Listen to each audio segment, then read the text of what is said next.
Всем привет, друзья! Как вы думаете, где я?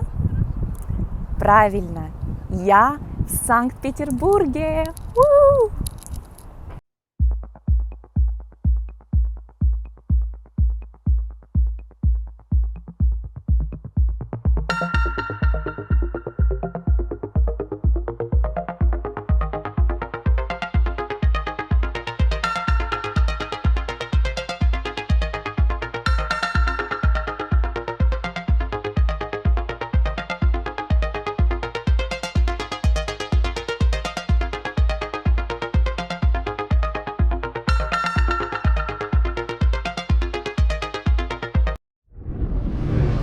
Hello, Russian learners! Привет!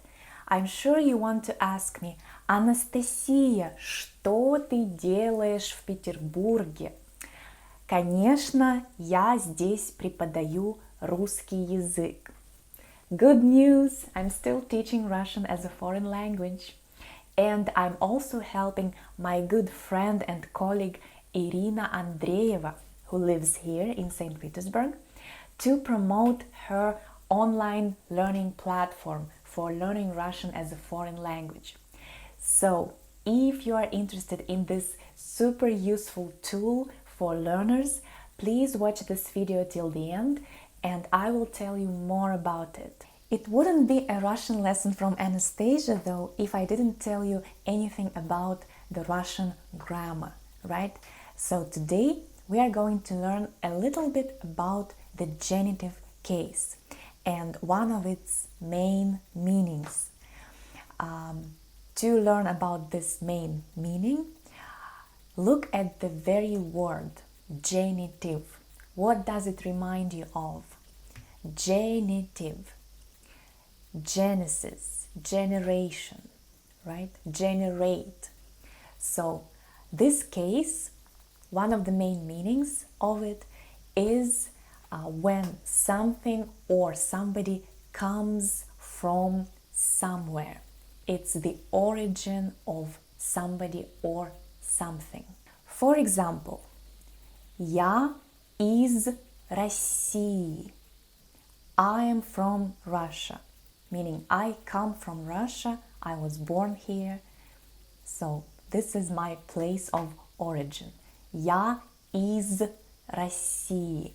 As you have noticed, we use the preposition is here, which is translated as from. Он из Америки. Они из Канады. Вы из Китая. Она из Судана.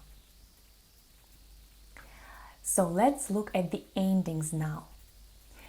Masculine and feminine nouns in genitive have different endings. For example, masculine noun Sudan takes the ending a. Another masculine noun Китай changes to Китая. Why is it so? Because we have this differentiation into hard and soft consonants. I have already told you about it in my previous videos on cases. So, if a masculine noun ends in a hard consonant, like Sudan, hard means that there is no soft sign following it. So, N in this word is a hard consonant. If it's a hard consonant, we add a in genitive. If it's a soft consonant, as in Китай, y is a consonant and it's soft, we change the ending to ya, Китая. The same principle of hard and soft applies to feminine nouns. For example, Canada ends in a hard indicating vowel a. Hard indicating vowel means that the previous consonant is hard. So, Canada changes to Canады in genitive. Whereas Россия ends in a soft indicating vowel ya, we change it to России. If you are still confused about hard and soft sounds in Russian, please save this table, write it down, hard indicating vowels and soft indicating vowels.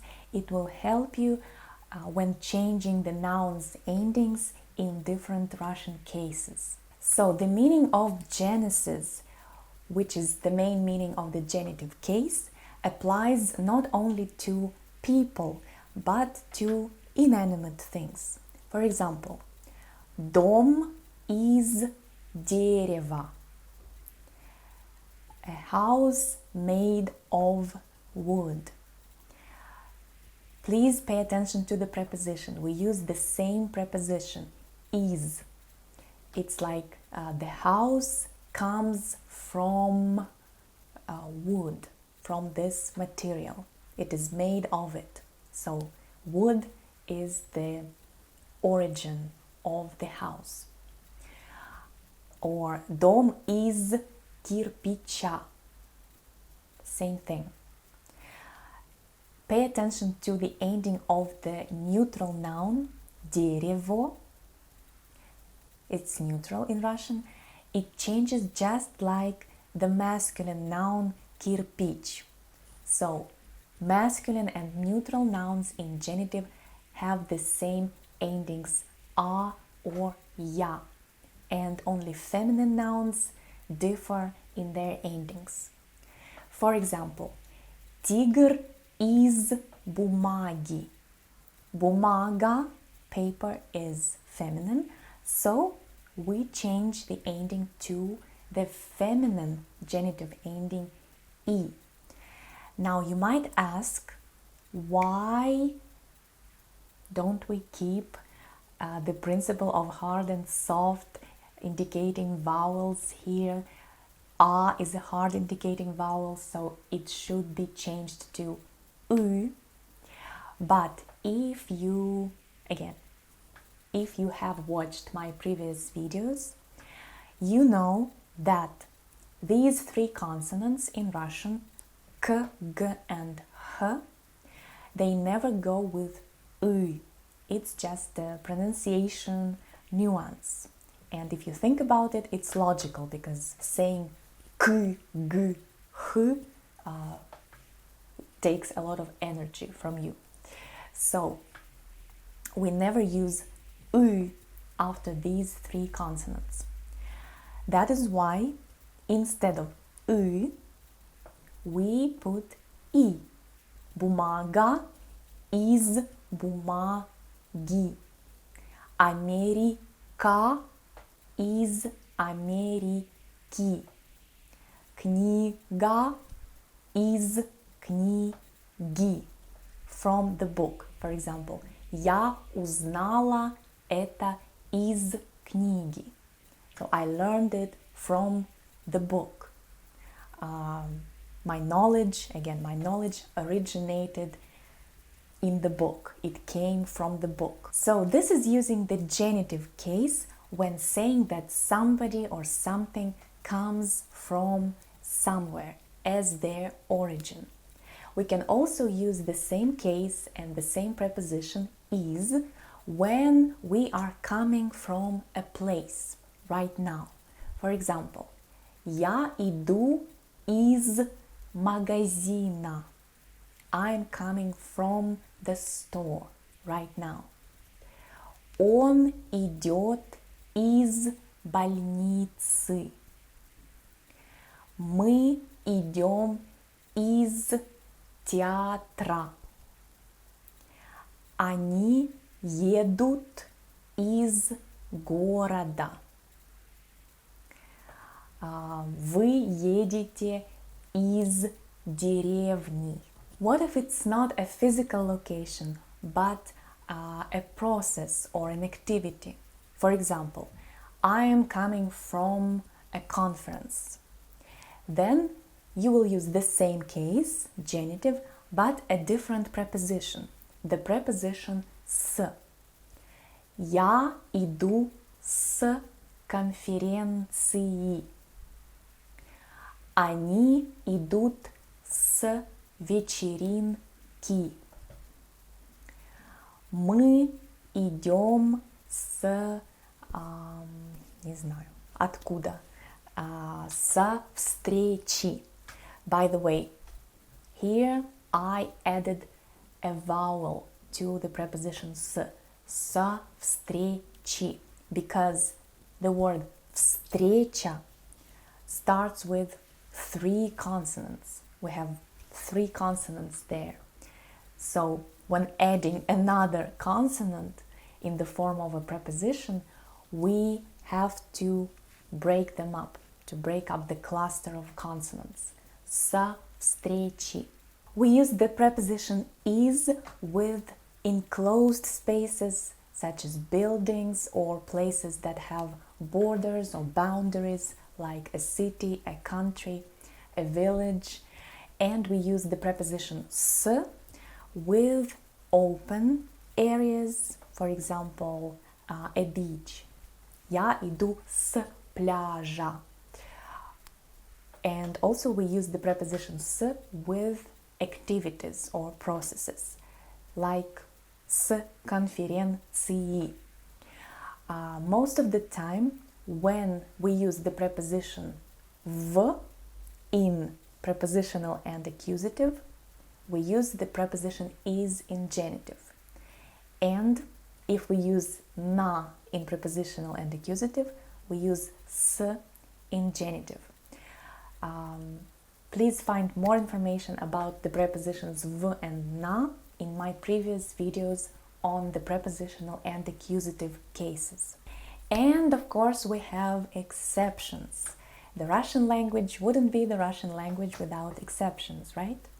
So, if we have a foreign name of the country or the city and it ends in the vowel or in the vowel ye, we don't change it. We never change foreign words that are neutral. For example, он из Марокко. Они из Сан-Франциско. Она из Монако. So we won't change the ending of these nouns. Also, we have our famous words that everyone knows that are exceptions: отпуск and командировка, vacation and business trip. They are activities or processes, but we treat them like enclosed spaces for some reason. I don't know why, they're just exceptions. So, я еду из отпуска, not с отпуска.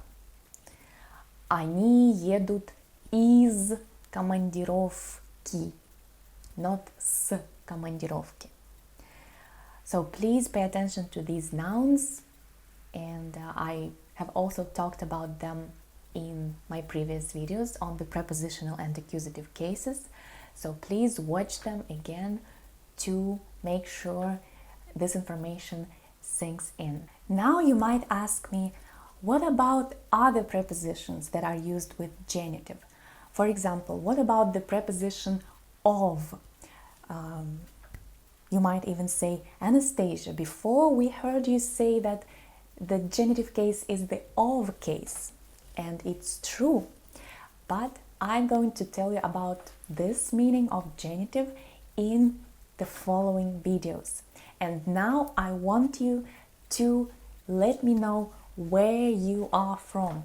Откуда вы? So the question word here will be откуда. Please let me know.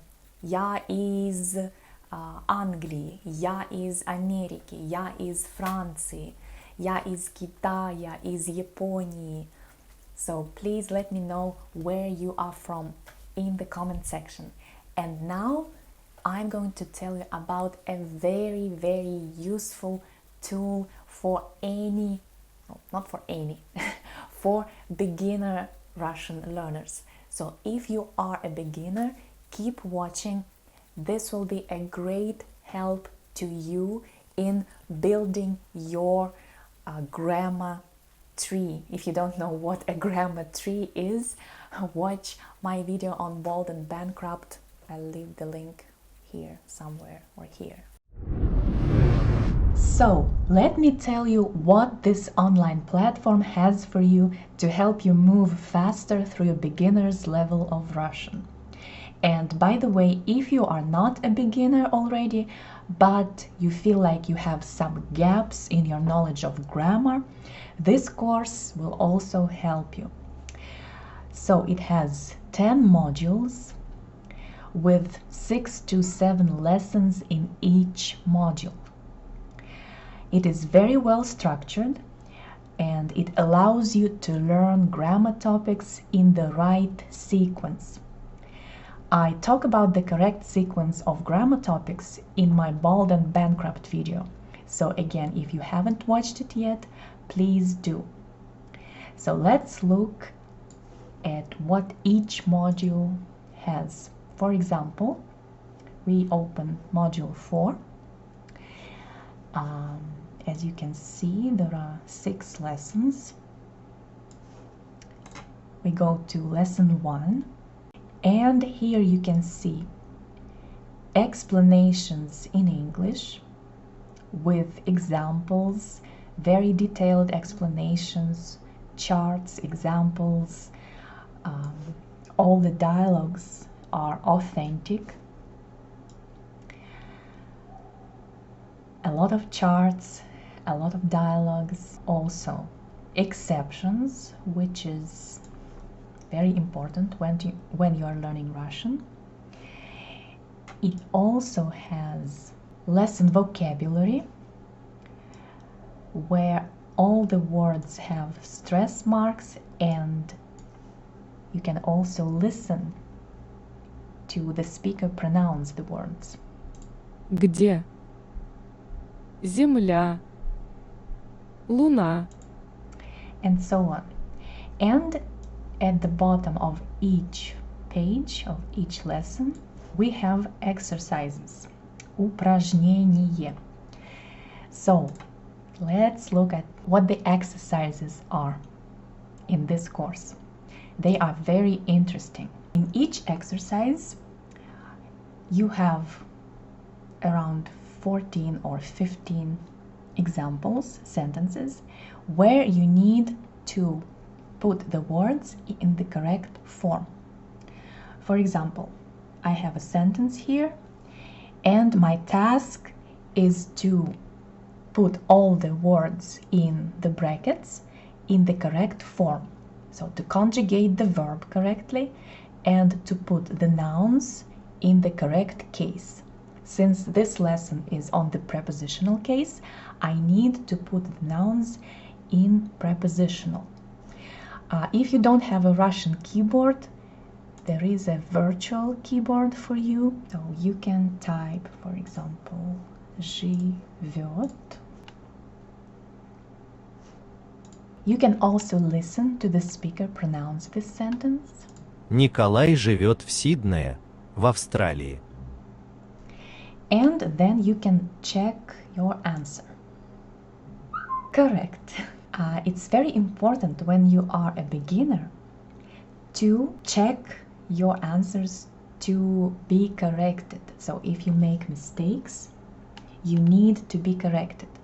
Because if you make one and the same mistakes again, it will sink in and it will be very difficult to get rid of it at higher levels of learning. So these interactive exercises will help you practice your Russian if you are a beginner, or to make you improve your knowledge of grammar if you are at higher levels of learning. I'm not going to speak more about the importance of learning grammar when you're learning Russian. If you have watched my videos, you know how important it is. And this course, our course book, and this platform are the best structured materials for you to learn grammar and practice it and put it in use, which is the most important thing. So, to get access to this online course, you need to go to Lingua-Vita.com. You need to sign up first.